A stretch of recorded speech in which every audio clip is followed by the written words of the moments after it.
Good morning, everybody, and welcome to another Saturday live stream here on the PI Guide channel. Go ahead, if you have any questions, go in the chat and let me know what they are. I will apologize right up front if there's any technical difficulties. Hopefully there will not be. I tested everything thoroughly again before I went live. I know last week we had quite a bit of problems with some latency issues, but looking at everything right now, it's showing that our stream health is excellent. So I'm going to go ahead and go through everything. I'm going to have the same questions that I had last week. I know a lot of people had came on. If you hear the same questions, I apologize for that, but I know there was a lot of drops. There was a lot of things that were being kicked out and lag and things like that. So I've got all the questions ready. Again, if you have questions, put them in the chat down below, or for future reference, you can always put any questions you have or any comments for that matter in any of my videos. I do appreciate any of the comments that I get, and I take a lot of the questions that I have directly out of those comments in videos. So feel free to put those in when you have a question, and I'll try to get those questions in a future live stream. So our first question, we're going to go ahead and pop up here on the screen, is from TaxSav 253. Did you get started just figuring things out on your own, or did you have a mentor? Thank you so much for the question, TaxSav. I did have a mentor after a while. When I first got started, I'll tell you a little story about how I got started in the PI business, going back to 2008 when I first became a PI. My prior life was working for mostly corporate America, working in large corporations and medium corporations, and the director of operations, director of management, things like that, and the higher level management positions. I basically got tired of making millionaires millions. I wanted to be able to do something that benefited me primarily, as well able to benefit my family, because I was gone a lot. I was literally gone 4, 5, 6 days a week, and I wanted to be home. I wanted to be able to watch my children grow up and spend time with my wife and family and friends. So I started looking for things to possibly do, and I ran into an ad on Craigslist, of all places. Take note of that. A lot of private investigators that are looking for private investigators, especially when you get into the surveillance world, workers' comp world, things like that.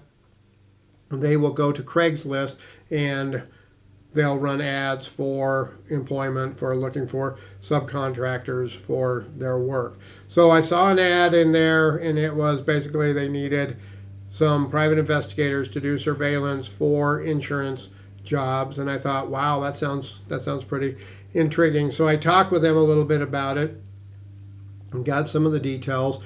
Went home, I did some studying and stuff, and back then there wasn't a lot. There wasn't a PI guy for me to go to, but there was this one individual that was on a website, you might remember, called MySpace. And this gentleman, he was a balding gentleman with a goatee who had like 8 to 10-minute videos. I believe MySpace would only allow 10-minute videos. And these 10-minute videos were on how to be a surveillance investigator, how to go out and conduct the surveillance, how to write your reports, how to edit the video, things like that. And they weren't extreme detail, but they gave me a lot of information, so I knew how to set up for surveillance, how to follow somebody, what type of video to get, and stuff like that. I talked with this larger PI firm again about being a PI for them, and this time I went in for an interview, and because of all of that stuff I got out of that video, or those videos, I was able to sit down with them, and I really impressed with them how much I knew about what to go do, how much I was expecting. I knew what I should expect when I go out there. And that really, really did impress them, because they didn't know a whole lot. They had just got this contract and they had done some surveillance, but nothing on this scale. So that's kind of how I got started. And I was just thrown in, well, with the wolves, if you will. They just started sending me jobs. So there was a whole lot of on-the-job training, a whole lot of OJT out there for a while. But later in life, after I got involved with the PPIC, the Professional Private Investigators Association of Colorado. That's the Colorado State PI Association. Then I started to identify some veteran PIs that could help mentor me along the way and give me some advice and stuff like that. A perfectly good example was a gentleman who did TSCM, Technical Surveillance Countermeasures. And he was really good. He was a retired former law enforcement, and he was really good at what he did with TSCM. He had all the equipment, he had all the knowledge, he knew what was going on, but he had a difficult time getting clients. He wasn't real strong in marketing, and that's one of my strong points is marketing. So in talking with him, he told me he would teach me a little bit about the business and stuff, and he would help me along the way if I could help get him some business. So I started advertising for TSCM, for bug sweeps. And in doing that, I started getting a lot of calls, and I would refer them over, and he'd give me a referral fee. Unfortunately, he passed away, and I was still getting those calls, so I had to do something. So that's how I got in the TSCM business. I decided to go out and invest fully in the equipment and the training, and I got started in that. So, long answer to a quick question. Did you get started just figuring things out on your own, or did you have a mentor? Yes and yes. There was a lot of figuring it out on my own. There was a lot of on-the-job training, but I did have a mentor at different levels earlier in my career. And there are still some people out there that I consider mentors that have been doing it even longer than I have. So thank you so much, Taxav, for the question. I see a lot of people joining in.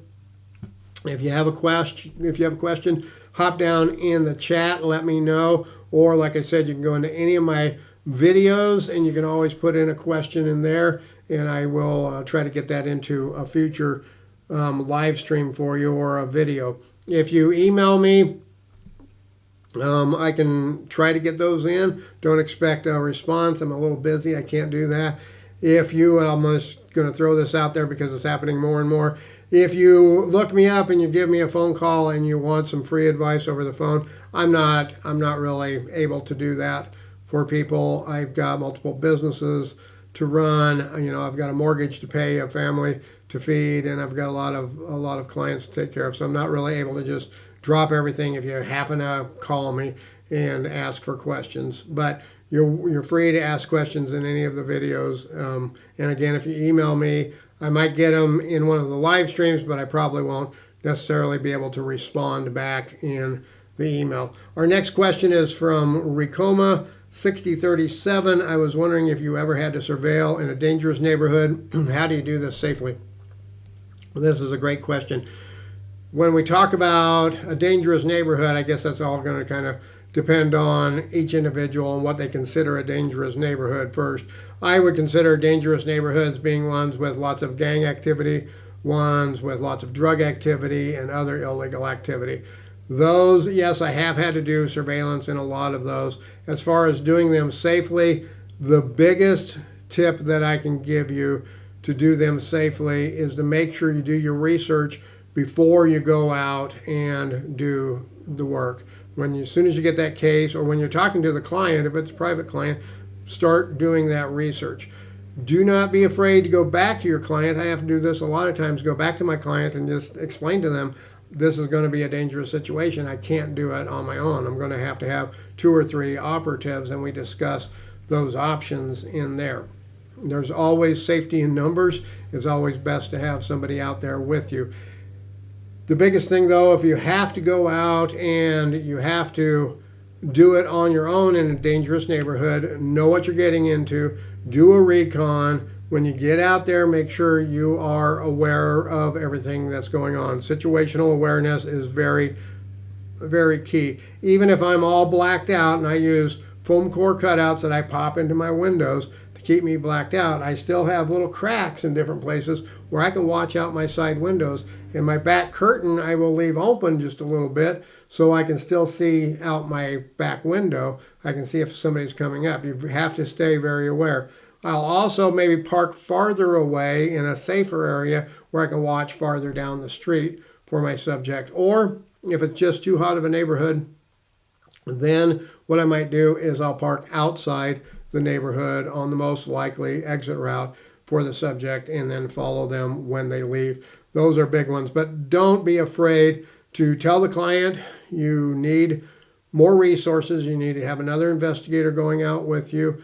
And don't be afraid to tell them you can't do it. If you just can't do it, just tell them it's not safe for you to do it, and they're going to have to come up with another option. And something else I do too is I look at every one of them and I decide, is that a job for me or is that a job for one of my contract investigators? I don't do all of my surveillances myself. Sometimes there's other people that are better fit for certain jobs. Maybe they fit into that neighborhood better. Maybe their car fits into that neighborhood better. Maybe they are able to handle themselves a little better in dangerous situations. So that's kind of my tips on that. Rico, I hope that helps out. I see a lot of people getting in. If you have any questions, go ahead and pop them down into the chat. Tip jar, I see your question there. I'll get to that in just a second. Red Room Max, I want to find someone based on date of birth, first name, and picture. Is it possible?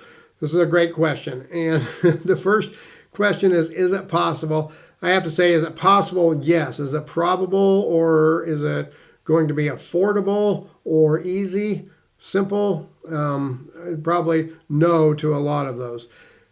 That's very limited information. If you have a date of birth and the first name and a picture, there are some people that do very heavy open source intelligence training that might be, or investigations that might be able to do that. My company does quite a bit of OSINT, open source intelligence investigations, but when you're getting down to this, you're going to be taking on a lot of time. If you've got a date of birth, let's say it was January 1st, 1951, and you've got a picture and their name was John, then you're going to have something else that you need to go by, like the state that they might be in. So if I go to Colorado and I look for all Johns born on January 1st, 1951 in Colorado, I'm probably going to come up with hundreds, if not thousands, of possible individuals to look at. So then I have to start sifting through that, seeing if there are some of those that are deceased. Do some of them possibly live in towns that might be suspect, or have lived in towns that the subject might have possibly lived in, things like that. You're going to have to start drilling that down. And then you can start going in and you can start looking for photographs and trying to match them up. Now, if this is John born in 1951 and you have a picture from 1970, chances are it's going to be very difficult to match that picture with today's picture if you got something a little more current. So is it possible? Yes, it is possible. But then when you get down to that short list, and that short list may end up being still dozens of people, you would have to have somebody out, boots on the ground, knocking on doors, talking to people, making phone calls, and trying to make a positive ID. So is it possible? Yes. Is it easy? Absolutely not easy, to be sure, but it is possible. And I wouldn't suggest to try to do it yourself. I don't know any easy way to do it without a lot of the paid databases that private investigators have. So Tip Jar asks, are you hiring surveillance investigators? I don't have any experience, but have been learning about the industry for a while, watching videos and researching. Tip Jar, no, thanks for the question. I am not. I don't have any employees. In fact, my company consists of one employee, and you're looking at him. I do have some subcontracts out there, but right now we're not taking on any new subcontractors. If we got some big contracts in or something, we might be. My big suggestion for you and for anybody else out there, if you're looking to get into the industry, if you're in the industry and you're looking for some new clients, looking for subcontract work, get with your state PI association. Here in Colorado, it's the PPIAC, Professional Private Investigators Association of Colorado, of which I am a senior member. I'm also the president for the PPIAC. We meet weekly, or monthly, excuse me. We do meet next Wednesday, so you can go to our website, ppiac.org. And if you want to stop by for our regular meeting, you're welcome to stop by if you're here in Colorado and get to know people, talk with people. I am a small PI in comparison to a lot of people. So there are some out there that do surveillance that have dozens of subcontract surveillance investigators and other investigators that work for them. Myself, I have several that I use on a regular basis when things come up. But being part of the PPIC, when a bigger job comes up, I just go out on the listserv and I say, hey, I need surveillance investigators. And then people are, hopping on and saying, hey, I can help you, send information, things like that. And then we work out a subcontractor contract and all the details and things like that. So hope that helps, Tip Jar. And he says, thanks for the info. So our next question is from Corvus 996. He says, I got burned on a case last week. They took pictures of my license plate and the subject showed up at my home address yesterday morning. How could he have tracked me down? I live 45 minutes away and my assumption was that information is private unless you're a PI or a cop or someone else subject to DPPA. Great question, Corvus. And if you guys have a question, hop down in the chat and let me know what that question is, and I'll try to get to it as well for future reference. Again, go to any of my videos, pop a question in, and I will try to get those on a future Saturday live stream as well. So Corvus, first thing I would say is I'm sorry that you got burned. Unfortunately, it does happen, and I'm sorry that they were able to find you too. That gets into a scary situation, and I have had that happen to me. I'll tell you a little story of one of those. Was an individual who was very well known in a very small community. And I had been doing surveillance for, I'm going to guess, 2 to 3 weeks. This has been quite a while ago, but I had been very successful on the surveillance. It was a domestic situation and got tons of information, tons of intel, tons of video, all the stuff that we needed, but we're still kind of ongoing, wrapping up towards the last day. And then I got burned. He noticed me, and he actually started following me, and I knew that he was able to get my license plate. After he followed me for a short distance, he pulled off, and I thought, oh, great. But literally a couple of minutes after that, my phone rings. I look on my phone, and on my caller ID, right there is his name. And I'm like, oh, my goodness. And I answered it. I talked with him. I didn't give him any details. I didn't give him any information. He wanted to know who hired me, what I was doing, things like that.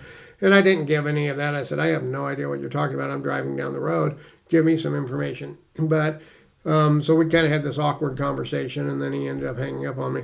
But I know that he had ties to individuals in that small little burg, in the police department, in the government, things like that. And he probably called one of his buddies at the police department and ran my plate. He could have also potentially called a private investigator. Even though they're not supposed to go out and do it, I know there's some unscrupulous people out there that will just run a plate. If someone calls them and says, hey, I'll give you $500, run this plate for me, some people are just going to do it, And that's unfortunate. It's illegal. They shouldn't be doing it. They should lose their access to the databases, but they would have to get caught having done that. Could you catch somebody in that? Possibly. If you're able to get with all the database companies, you can say, hey, this happened to me. This is my license plate number. Can you see if somebody ran me? And if you can potentially find that information out, it would probably require subpoena power, but then you could go after that PI and their license or something like that. But that's simply how they could have tracked you. I have had other situations where I have been followed very, very close by subjects. One of them was one that lived fairly close to me. That's why I always park in my garage. I've got my cameras and things like that to be able to keep my security. But that is unfortunately what happened. He probably got hold of a PI. He probably knew somebody in the police department. He could have got hold of a process server, somebody in security, somebody that had that access to that information, because those databases, there's other groups that have access to those databases as well. Or maybe he possibly got a picture of you and put 2 and 2 together looking up private investigators and found your website or something like that. But anyway, that is it for the questions. I don't see any more in the chat, but if you have questions, hop on any of my videos and put a question in, and I will get it on one of the future live streams, and I will see you next Saturday. Thanks so much.